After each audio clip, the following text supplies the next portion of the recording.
انا جايه النهارده عشان اقولك ايه هي انواع الشخصيات التوكسيك، واوعي اوعي تحبيهم يا خيب.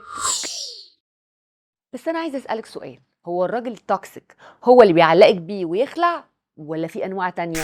تعالي اعرفك بقى انواع التوكسيك عشان ما تقعيش على بوزك وتقعي في موقف التكاسك وتتدبسي. الرجاله انواع وكل نوع منهم فيه عيوب، ومش معنى ان هو جه اتقدم لك وقعد مع اهلك يبقى هو خالي من العيوب ومش توكسيك. لا فوقيلي، ده التقيل لسه جاي. تعرفي يا خايبه ان في نوعيه من الرجاله لو معرفش يطول البنت ويوقعها في حبه ويلعب بيها توصل لدرجة ان هو يتقدم لها في بيتها عادي ويعملوا خطوبة كمان، واول ما البنت تقع وتحبه وتدلق على بوزها يفركش معاها. توكسيك ده ولا مش توكسيك؟ وهيقعد يفكر ويقولك طالما هي ما جاتش معاه سكة صحوبية عادي كده وارتباط يبقى هتيجي معايا في خطوبة، وانا عداني العيب ودخلت البيت من بابه، وبمجرد ما يزهق هيرميكي ويشوف غيرك. وده بقى اخطر انواع التوكسيك بالمناسبه، وخدي بالك وخليكي تقيله حتى في الخطوبه لانه بيديكي الامان، وطالما انت اطمنتي يبقى هيديكي على قفاكي قوي قوي. عارفه لو مش مطمنه له الصدمه هتبقى اخف، لكن مغميه عينيكي وماشيه وراه القفا بيبقى تقيل قوي.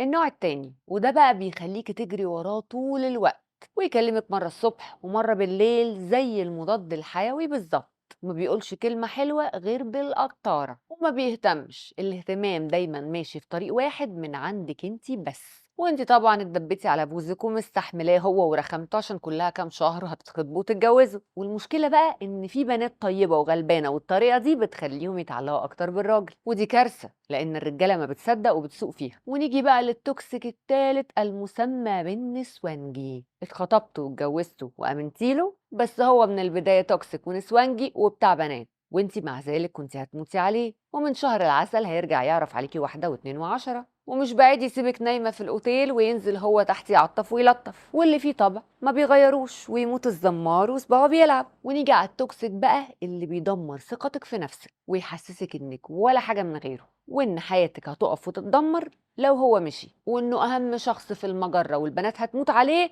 والولاد بيغيروا منه، والمشكله اصلا هو ما يتبصلوش. بس المشكله بقى يا حبيبتي انك عبيطه ومصدقاه. انا عايزاكي بقى تبعدي عن كل الناس دي عشان ما اقولكيش يا خيبتك يا خيبتك يا خيبتك. ركزي واعرفي التوكسيك من البدايه وابعدي عنه، ومحكمه الاسره مليانه على عينها يا حبيبتي مش ناقصه. وانتوا قولوا لي بقى ايه انواع الرجاله التوكسيك اللي انتوا قابلتوهم وبتحاسبنوا عليهم كل يوم. وانا بسنت النبراوي، تابعيني في يا خيبتك عشان نشوف خيبتي وخيبتك.